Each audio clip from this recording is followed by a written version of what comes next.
Hello दोस्तों, स्वागत है आप सभी लोगों का। हम पढ़ रहे हैं ऐतिहासिक काल के बारे में। ऐतिहासिक काल खंड के अंतर्गत आज हमें पढ़ना है पुराणों के बारे में, उपनिषद के बारे में, महाकाव्य के बारे में और स्मृति साहित्य के बारे में। तो आइए एक एक करके देखना स्टार्ट करते हैं और सभी टॉपिक्स को समझते हैं। तो हमारा पहला जो टॉपिक है वो है पुराण। तो पुराण जो शब्द है वो संस्कृत के दो शब्द से बना हुआ है, पूरा और प्लस न। ठीक, पूरा का अर्थ होता है प्राचीन और न का अर्थ है नवीन अर्थात नया। कि ऐसी साहित्यिक रचना जो पुराने होने के बाद भी नई जैसी ही लगे, यानी वो हमेशा नई रहे, तो ऐसी रचना को कहा गया पुराण। पुराण दो शब्दों से मिलकर बना हुआ है, पूरा प्लस न। पूरा का मतलब होता है प्राचीन, न का मतलब होता है नवीन या नया। कि ऐसी साहित्यिक रचना जो प्राचीन होते हुए भी नवीन हो, नई हो, उस साहित्यिक रचना को नाम दिया गया पुराण। पुराण को लिखने वाले थे महर्षि लोमहर्ष और उनके पुत्र उग्रश्रवा। दो लोगों ने मिलकर लिखा था, महर्षि लोमहर्ष और उग्रश्रवा। उग्रश्रवा जो थे महर्षि लोमहर्ष के पुत्र थे। इन दोनों लोगों ने मिलकर के पुराणों की रचना की। जो पुराण है उनकी संख्या टोटल है 18 और पुराणों को पांचवा वेद कहा जाता है। चार वेद आप जानते हैं, ऋग्वेद, यजुर्वेद, सामवेद और अथर्ववेद। तो पांचवा वेद के नाम से प्रसिद्ध है पुराण। कि पांचवा वेद किसे कहा जाता है? पुराण को कहा जाता है। पुराणों की संख्या कितनी है? 18 है। पुराण का अर्थ क्या होता है? पुराण का अर्थ होता है वो चीज़ जो पुरानी होते हुए भी नवीन हो, नई हो। पुराण के अंतर्गत वैसे देखा जाए तो इसके अंतर्गत सृष्टि की उत्पत्ति कैसे हुई है ये बताया गया है, देवताओं की कथा है, ऋषियों की कथा है, नीति, धर्म, ज्ञान, इन सारी बातों का उसमें वर्णन किया गया है।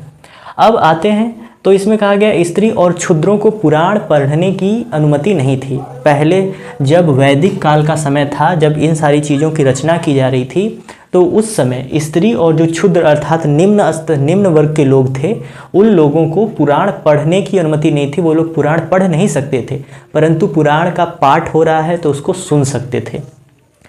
अब देखते हैं कुछ प्रसिद्ध पुराणों के बारे में। पुराणों की संख्या तो बताया गया 18 है, तो अब 18 आपको याद नहीं रखना है, कुछ प्रसिद्ध, ठीक, पुराणों को हमें याद रखना है। पुराण के अंतर्गत सृष्टि की उत्पत्ति, देवताओं की कथा, ऋषियों की कथा, राजवंशों के बारे में, फिर उसके बाद नीति, धर्म, ज्ञान, इन सारी चीज़ों के बारे में बताया गया है।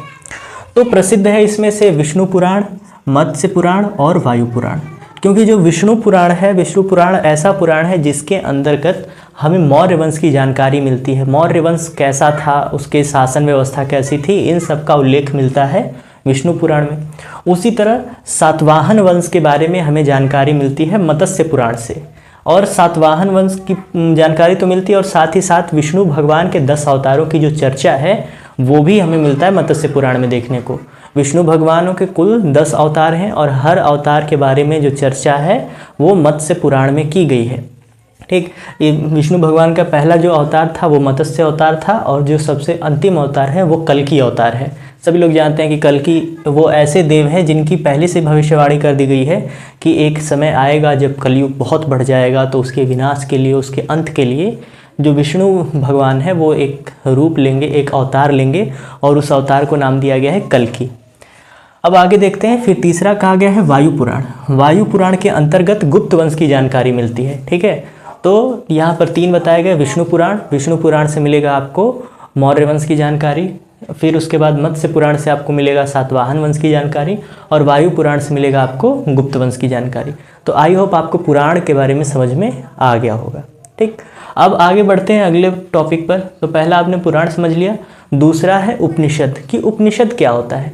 उपनिषद का अर्थ यदि देखा जाए तो उपनिषद का अर्थ होता है कि गुरु के समीप रहकर शिक्षा प्राप्त करना। कि गुरु के पास जाकर के यदि आप शिक्षा प्राप्त कर रहे हैं तो उसको ज्ञान प्राप्त कर रहे हैं तो उसे कहा जाता है उपनिषद। ठीक, अब उपनिषद को कहा गया कि ये ब्राह्मणों के विरुद्ध राजपूतों की एक नीति थी। ब्राह्मणों के विरुद्ध राजपूतों की नीति का मतलब, जो ब्राह्मण थे वो अपने आप को बहुत श्रेष्ठ समझते थे। कहने का मतलब जितने भी राजवंश थे उसमें राज परिवार तो जानते हैं, राज परिवार को सभी सम्मान देंगे, परंतु अगर कोई कुल गुरु बन जाता था राजा का तो उसका सम्मान राजा अपने लोगों से भी बढ़ करके करता था। तो वो लोग अपने आप को बहुत ऊंचा समझते थे। तो जो राजपूत थे वो जानते थे कि ब्राह्मण उतने भी अधिक उनको भाव देने की ज़रूरत नहीं है। तो उन लोगों के अभिमान को कम करने के लिए, क्योंकि उन लोगों के पास बहुत सारे ज्ञान होते थे, यज्ञ कैसे कराना है, सभी धार्मिक अनुष्ठान कैसे कराने हैं, इन सारी चीज़ों की जानकारी होती थी। तो लोग उनकी क्या करते थे, सेवा करते थे, उनका आदर सम्मान करते थे कि अरे ये बहुत ज्ञानी व्यक्ति हैं, बहुत सारी चीज़ें जानते हैं। तो इन्होंने क्या किया कि वही सारे ज्ञान जो एक ब्राह्मण के पास था, अब वही ज्ञान वो जा करके ऋषियों के पास बैठ करके उनसे लेने लगे।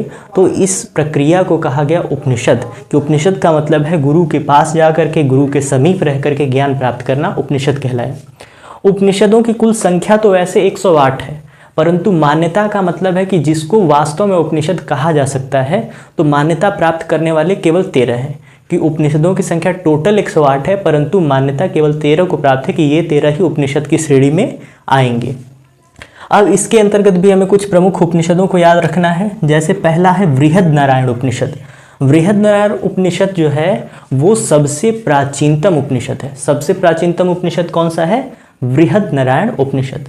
अगला है कठोपनिषद। कठोपनिषद में ओम शब्द का उल्लेख किया गया है। जो आप ओम शब्द बोलते हैं, तो ओम शब्द की चर्चा की गई है कठोपनिषद में। और साथ ही साथ यम और नचिकेता की कहानियों के बारे में, की कथाओं के बारे में भी वर्णन किया गया है कठोपनिषद में। अगला आता है मुंडकोपनिषद। सत्यमेव जयते, जो आपने सुना होगा, अशोक के स्तंभ पर लिखा हुआ है सत्यमेव जयते, कि सत्य की ही हमेशा विजय होती है। तो ये जो स्टेटमेंट है, ये जो कथन है, वो लिया गया है मुंडकोपनिषद से। फिर आता है अगला श्वेता स्वरूप उपनिषद। ठीक, तो श्वेता स्वरूप उपनिषद से लिया गया है सत्यम शिवम सुंदरम। जो सत्य है वही शिव है और शिव ही सबसे सुंदर है, अर्थात सत्यम शिवम सुंदरम। तो ये जो स्लोगन है, ये जो वाक्य है, वो लिया गया है श्वेता स्वरूप उपनिषद से। आगे बढ़ते हैं, तो आगे आता है जबालोपनिषद। जबालोपनिषद में क्या है कि इसमें त्रिमूर्ति की चर्चा की गई है। त्रिमूर्ति का मतलब ब्रह्मा विष्णु महेश, इन लोगों को त्रिमूर्ति कहा गया। और इसमें 4 आश्रमों की चर्चा की गई है। 4 आश्रम का मतलब पहले ये बताया जाता था कि जो लोग हैं, लोगों का जो जीवन है वो 4 चरणों में कटेगा। ठीक है, पहले 0 से 5 वर्ष की जो आयु होती थी उसको बाल्य अवस्था में माना जाता था, उसे छोड़ दिया जाए। ठीक, तो बाल्य अवस्था के बाद अब 5 से स्टार्ट होगा। तो 5 से लेकर के 25 वर्ष तक की जो अवस्था थी उसको कहा जाता था ब्रह्मचर्य। ठीक, कि उस समय केवल मनुष्य का काम होगा कि वो जाए गुरु के पास जाकर के शिक्षा ग्रहण करे और ब्रह्मचर्य का पूर्ण रूप से पालन करे। फिर 25 से लेकर के 50 वर्ष तक की जो आयु थी उसको कहा जाता था गृहस्थ। गृहस्थ का मतलब इस टाइम पीरियड में 25 से 50 वर्ष की अवस्था में उसको क्या करना है कि अपना घर, उसको शादी वगैरह करनी है, घर परिवार बसाना है, बाल नियोजन करना है। ठीक है, तो यानी परिवार के समय व्यतीत करने का, सामाजिक यानी लोगों के साथ रह करके, समाज में रह करके उनसे इंटरेक्ट करने का जो समय है वो 25 से 50 वर्ष तक की अवस्था में दिया गया है। फिर उसके बाद आता था 50 से 75। ठीक, तो 50 से 75 का मतलब होता था वानप्रस्थ। वानप्रस्थ का मतलब अब जब 50 वर्ष से अधिक हो गया तो आपको क्या करना है कि प्रस्थान कर जाना है वन की ओर। अब आप सांसारिक दुनिया को छोड़, यानी पारिवारिक समस्याओं को छोड़ करके, परिवार और परिवार को त्याग करके आप चले जाएंगे कहाँ पर? वन की ओर, वानप्रस्थ। तो ब्रह्मचर्य के बाद गृहस्थ के बाद वानप्रस्थ, और वानप्रस्थ के बाद 25 वर्ष के बाद अब आप क्या करते थे? संन्यास धारण कर लेते थे। यानी व्यक्ति अब बिल्कुल सभी मोह माया से दूर हो चुका है, अब उसे संसार से कोई मतलब नहीं है, अब वो जाकर साधना करे, समाधि में बैठ जाए, ऐसी चीज़ें। तो ये 4 अवस्थाओं के वर्णन, 4 अवस्थाओं का जो वर्णन है वो मिलता है जबालोपनिषद से। त्रिमूर्ति और 4 आश्रम का कह सकते हैं आप एक्सप्लेनेशन या उसकी व्याख्या या वो सारी चीज़ें। अब आगे आते हैं, अगला जो उपनिषद है वो है अलोपनिषद। अलोपनिषद जो है वो सबसे नवीनतम उपनिषद है, यानी सबसे बाद में जो उपनिषद लिखा गया वो है अलोपनिषद। अलोपनिषद अकबर के समय में लिखा गया था। यहाँ पर नोट भी किया गया है कि अकबर के समय में लिखा जाने वाला जो उपनिषद है वो है अलोपनिषद। अब आगे आते हैं स्मृति साहित्य के बारे में। पुराण आपने समझ लिया, उपनिषद समझ लिया। अब अगला पॉइंट आता है स्मृति साहित्य। स्मृति साहित्य का मतलब क्या होता है? स्मृति का मतलब होता है याद रखना, कि अब जो ऋषि मुनि थे, पहले ऋषि मुनि क्या करते थे? वो लोग तपस्या करते थे, ज्ञान अर्जित करते थे, कई जगहों पर भ्रमण करते थे, तो उन लोगों के पास नॉलेज ज़्यादा होती थी। तो अपने ज्ञान और अनुभव के आधार पर उन्होंने जो रचनाएं लिखी, उन रचनाओं को कहा जाता है स्मृति साहित्य। कि ऋषि मुनियों द्वारा उनके अनुभव तथा ज्ञान के आधार पर लिखी गई पुस्तकें स्मृति साहित्य कहलाती हैं। स्मृति साहित्य की कुल संख्या 36 है। जो विष्णु स्मृति और नारद स्मृति है, इन दोनों स्मृतियों से गुप्त काल की जानकारी मिलती है, और जो मनुस्मृति है और याज्ञवल्क्य स्मृति है, इन दोनों से हमें मौर्य काल की जानकारी मिलती है। मनुस्मृति के बारे में हम लोग पहले भी चर्चा कर चुके हैं। मनुस्मृति को लिखने वाले मनु थे, इसलिए इसका नाम मनुस्मृति पड़ा। और मनुस्मृति को धर्मशास्त्र कहा जाता है, और ये भारत की पहली राजनैतिक पुस्तक थी। भारत की पहली राजनैतिक या प्रशासनिक पुस्तक कह सकते हैं, वो थी मनुस्मृति। मनुस्मृति को कहा जाता है धर्मशास्त्र। तो आइए मनुस्मृति के बारे में थोड़ा समझ लेते हैं। वैसे मनुस्मृति में क्षुद्र और जो महिला है, उन लोगों को बहुत निम्न बताया गया था। इसमें भी वही हाल है कि जो महिलाएं थी, महिलाओं को बिल्कुल भी सम्मान नहीं दिया। जो समाज था वो पितृसत्तात्मक था, पुरुषों का अधिक समर्थन करता था। और क्षुद्र अर्थात जो निम्न वर्ग के लोग थे, उन लोगों को भी वो आदर सम्मान की दृष्टि से नहीं देखता था। तो मनुस्मृति में स्त्रियों और जो क्षुद्र वर्ग हैं, उनकी बहुत निंदा की गई है। अब इसमें देखते हैं विवाह। तो विवाह के बारे में इसमें क्या कहा गया है कि इसमें शादी करने की कुल 8 विधियाँ बताई गई हैं। बताया गया कि इसमें आप 8 प्रकार से शादी कर सकते हैं। बहुत सारे प्रकार हैं, जैसे देव विवाह, गंधर्व विवाह, और भी बहुत सारे टाइप है। तो इन्होंने कहा कि 8 प्रकार से आप शादी कर सकते हैं। और सबसे बड़ा देखिए आश्चर्य वाली बात क्या है, इसमें कहा गया कि जो मेल अर्थात पुरुष है, जो पुरुष शादी कर रहा है, शादी करने वाले पुरुष की आयु 25 वर्ष होनी चाहिए, और जो महिला शादी कर रही है उसकी उम्र 12 वर्ष होनी चाहिए। देखिए कितना बड़ा आडंबर है कि जो पुरुष है वो रहेगा 25 साल और जो महिला है वो रहेगी 12 साल। सोचिए, एक वयस्क व्यक्ति की शादी किससे कराई जा रही है? एक छोटी बच्ची से कराई जा रही है। तो पहले की परंपराएं अलग थी। तो 25 वर्ष का पुरुष शादी करता था 12 वर्ष की महिला से।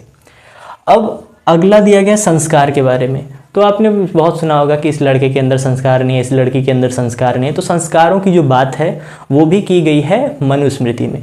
मनुस्मृति में बताया गया कि संस्कारों की कुल संख्या होती है 16। गर्भ धारण करना अर्थात जब कोई महिला प्रेग्नेंट होती है तो उसको कहा जाता है कि ये पहला संस्कार है। और जो अंतिम संस्कार है उसको कहा जाता है, अंतिम संस्कार जानते हैं, अंत्योष्टि कार्यक्रम। जब कोई व्यक्ति मर जाता है तो उसको जब जला देते हैं तो उसको कहा जाता है अंतिम संस्कार अर्थात 16वां संस्कार। तो जो पहला संस्कार होता है वो है गर्भधारण, और दाह संस्कार को अंतिम संस्कार कहा जाता है। अब मनुस्मृति में ऋण के बारे में चर्चा की गई है कि ऋण 3 प्रकार के होते हैं। एक होता है देव ऋण, ऋषि ऋण और पितृ ऋण। तो देव ऋण, ऋषि ऋण और पितृ ऋण। मातृ ऋण दिया नहीं है, माता का कोई भी ऋण इन लोगों के हिसाब से नहीं है, क्योंकि इन लोगों के समय जो समाज था वो पितृसत्तात्मक था, माता लोगों की बिल्कुल भी कदर नहीं करते थे। तो बताया गया कि यदि देव ऋण है कि हर व्यक्ति के ऊपर ये 3 ऋण रहते ही हैं, एक देव ऋण, एक ऋषि ऋण और एक पितृ ऋण। अगर आपको इनसे मुक्त होना है तो क्या करना पड़ेगा? तो देखिए, यदि आपको मुक्त होना है देव ऋण से तो आपको यज्ञ वगैरह, अनुष्ठान वगैरह कराना होगा। तो यदि आपने ईश्वर के नाम से कोई अनुष्ठान करा दिया, पूजा वगैरह कर दिया, तो आप देव ऋण से मुक्त हो जाएंगे। ऋषि ऋण का मतलब है कि यदि आप अपने पुत्र को शिक्षित कराते हैं अर्थात उसे गुरु के पास भेजते हैं शिक्षित होने के लिए, तो आप ऋषि ऋण से मुक्त माने जाएंगे। और दिया गया है पितृ ऋण कि यदि आपको पितृ ऋण से मुक्त होना है तो आपको क्या करना होगा कि खुद पिता बनना होगा। यदि आप पिता बन गए तो आप पितृ ऋण से मुक्त हो जाएंगे। ठीक। अब उसके बाद कहा गया है कि पुरुषार्थ 4 प्रकार के होते हैं। धर्म, अर्थ, काम, मोक्ष कि ये 4 चीज़ें मनुष्य को जीवन में करनी चाहिए। क्या है? धर्म, अर्थ, काम, मोक्ष। धर्म का मतलब है कि धार्मिक कार्यक्रम। अर्थ का मतलब है संपत्ति अर्थात संपत्ति एकत्रित करना यानी कुछ आमदनी वगैरह कमाना। फिर काम का मतलब है शारीरिक सुख भोग, और मोक्ष का मतलब है ईश्वर की प्राप्ति। कि हर व्यक्ति को जीवन में इन 4 अवस्थाओं से होकर गुजरना चाहिए। धर्म, अर्थ, काम और मोक्ष। उसे धार्मिक भी होना चाहिए, उसे आर्थिक संपन्नता भी होनी चाहिए, मेहनत करके उसे धन एकत्रित करना चाहिए। काम का मतलब है उसको शारीरिक सुख भोग सुख की भी आवश्यकता पड़ती है। और मोक्ष का मतलब है कि उसे इस संसार से परे ईश्वर में लीन होने की जो भावना है अर्थात ईश्वर की प्राप्ति, मोक्ष प्राप्त करना। तो आई होप स्मृति साहित्य भी आपको समझ में आ गया होगा। स्मृति साहित्य के बारे में केवल इतना ही है। अब आगे बढ़ते हैं महाकाव्य के बारे में। तो महाकाव्य क्या होता है? तो ये भी दो शब्दों से बना हुआ है, एक महा और प्लस काव्य। काव्य का मतलब होती है रचना, महा का मतलब होता है महान। यदि कोई महान रचना लिखी जाए तो उसको कहा जाता है महाकाव्य। महाकाव्य की विशेषता क्या होती है कि जब इसे लिखा जाता है तो कुछ पर्टिकुलर लोगों को या किसी एक व्यक्ति को केंद्र में रख करके उसी व्यक्ति पर ज़्यादा फोकस किया जाता है, फोकस कर करके और उसकी रचना की जाती है, उस काव्य की रचना की जाती है, तो उसको कहा जाएगा महाकाव्य। और ये महाकाव्य जो होते हैं इनकी रचनाएं बहुत बड़ी बड़ी होती हैं, कई हजार पेज की रचनाएं होती हैं। तो महाकाव्य दो हैं हमारे पास, एक है रामायण और एक है महाभारत। जैसे रामायण में जानते हैं, रामायण में पूरा का पूरा जो फोकस है वो राम जी पर किया गया है, और जो महाभारत है वो मेन तौर पर देखा जाए तो कृष्ण पर बेस है, ठीक, कृष्ण जी पर आधारित है।